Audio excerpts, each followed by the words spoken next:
Today சமையலில் தேன் மிட்டாய் எப்படி செய்யலான்னு தான் பார்க்க போகிறோம்.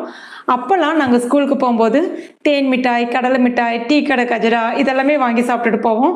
ரொம்ப ரொம்ப அருமையாக இருக்கும். ஆனால் இப்போல்லாம் அதெல்லாம் எதுவுமே கிடையாது.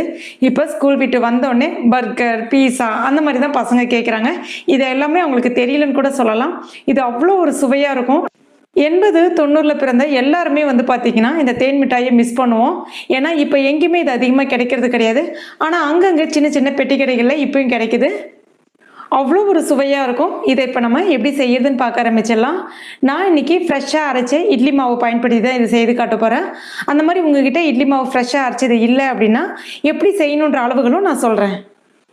அதற்கு முதல்ல நம்ம சக்கரை பாகு ரெடி பண்ணிக்கலாம். அதுக்கு ஒரு சாஸ் பேன் எடுத்திருக்கேன். இப்போ இதில் 1 கப் அளவுக்கு சக்கரை சேர்க்குறேன். இது சரியாக ஒரு 100 கிராம் அளவு இருக்கும். இப்போ இதில் 1 கப் அளவுக்கு தண்ணி சேர்த்துக்குங்க. இப்போ இது நல்லா கொதிச்சு ஒரு சிங்கிள் கம்பி பதத்துக்கு வரணும். ரொம்ப பாக ஆகணும் அப்படிலாம் கிடையாது. ஏன்னா ரொம்ப பாக ஆயிடுச்சுன்னா அது மேலே ரொம்ப சக்கரையாக இருக்கும்.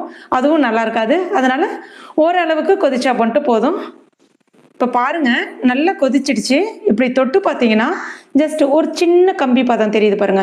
இது போதும். வேணும்னா நீங்கள் ஏலக்காய் பொடி சேர்த்துக்கலாம். ஆனால் இதற்கு தேவையில்லை. இப்போ இதில் ஒரு 2லேருந்து 3 சொட்டு போல் எலுமிச்சை பழ ஜூஸ் விட்டுக்குங்க. அதாவது மறுபடியும் சக்கரைத்தன்மையாக ஆகாமல் அந்த லிக்விடாகவே இருக்கும். அதுக்காக தான்.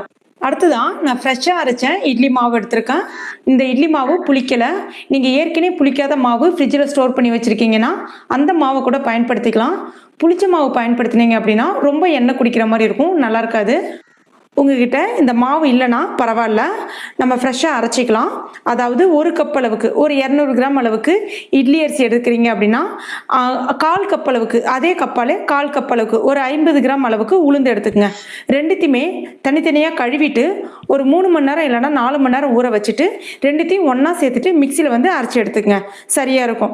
இதுக்கு இட்லி அரிசி தான் பயன்படுத்தணும்னு கிடையாது. சாப்பாட்டு அரிசியும் பயன்படுத்திக்கலாம், ரேஷன் அரிசியும் பயன்படுத்தலாம். இதில் நான் ஏற்கனவே உப்பு போட்டிருக்கேன். நீங்கள் ஃப்ரெஷ்ஷாக அரைக்கிற மாதிரி இருந்தால் கொஞ்சமாக உப்பு சேர்த்துக்குங்க. இப்போ இதில் ஆரஞ்சு கலர் பவுடர் கொஞ்சம் சேர்க்குறேன். எப்பவுமே வெள்ளையாக சாப்பிட்டா நல்லா இருக்காது. கொஞ்சம் ஃபுட் கலர் சேர்த்து சாப்பிட்டோன்னா பார்க்கவே கலர்ஃபுல்லாக சூப்பராக இருக்கும். உங்களுக்கு பிடிக்கலைன்னா இந்த இடத்துல இதை நீங்கள் தவிர்த்துடலாம். அடுத்ததான் ஒரு 1/4 ஸ்பூன் அளவுக்கு ஆப்ப சோடா, சமையல் சோடான்னு சொல்லுவோம் இல்லையா, அந்த சமையல் சோடா சேர்த்துக்கலாம். பேக்கிங் சோடான்னு சொல்லுவாங்க. சேர்த்துட்டு எல்லாத்தையும் ஒன்றா நல்லா கலந்துக்குங்க. இப்போ இந்த மாதிரி. அதுக்கு அடுத்து தான் எண்ணெய் மிதமான சூட்டில் இருக்குது. ஸ்டவ்வும் மீடியம் ஃப்ளேமில் வச்சுருக்கேன். ஏன்னா இது நல்ல ஸ்டவ் ஃபாஸ்ட்டாக வச்சு செஞ்சீங்க அப்படின்னா டக்குன்னு மேலே கருகி போயிடும், உள்ளே மாவு வேகாமல் போயிடும், நல்லா இருக்காது. அந்த மாதிரி கையில் எடுத்து போடணுன்ற அவசியம் கிடையாது. ஸ்பூனாலே ஒரு 1/4 ஸ்பூனுக்கு எடுத்து கொஞ்சம் கொஞ்சமாக விட்டிங்கன்னா அழகாக ரவுண்டாக சூப்பராக உப்பி வரும். ஸ்டவ் மீடியம் ஃப்ளேம்லேயே வச்சு பண்ணுங்கள். எண்ணெயும் மிதமான தீயில் இருந்துச்சுன்னா ரொம்ப அருமையாக அழகாக இருக்கும். இது ரொம்ப நேரம் ஆகாது வேகிறதுக்கெலாம். ஜஸ்ட் ஒரு 3 நிமிஷம் இல்லைன்னா 4 நிமிஷத்துலேயே நல்லா வெந்து வந்துடும். ஒரு தடவை கரண்டியால் இந்த மாதிரி நல்லா சுழட்டி விட்டுக்கிட்டே இருங்க.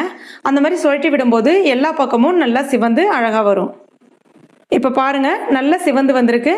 இதை இப்போ நம்ம எடுத்துடலாம். எண்ணெயை நல்லா வடிகட்டிட்டு எடுங்க. எடுக்கும்பொழுது நேரடியாக நம்ம சக்கரை பாகு ரெடி பண்ணி வச்சோம் இல்லையா, அதில் சேர்த்துக்குங்க. சப்போஸ் சக்கரை பாகு உங்களுக்கு ஆறுன மாதிரி இருந்துச்சுன்னா ஒரு தடவை சூடு பண்ணிவிட்டு சேர்த்துக்குங்க. அப்போ தான் உங்களுக்கு நல்லா ஈஸியாக ஊறி வரும்.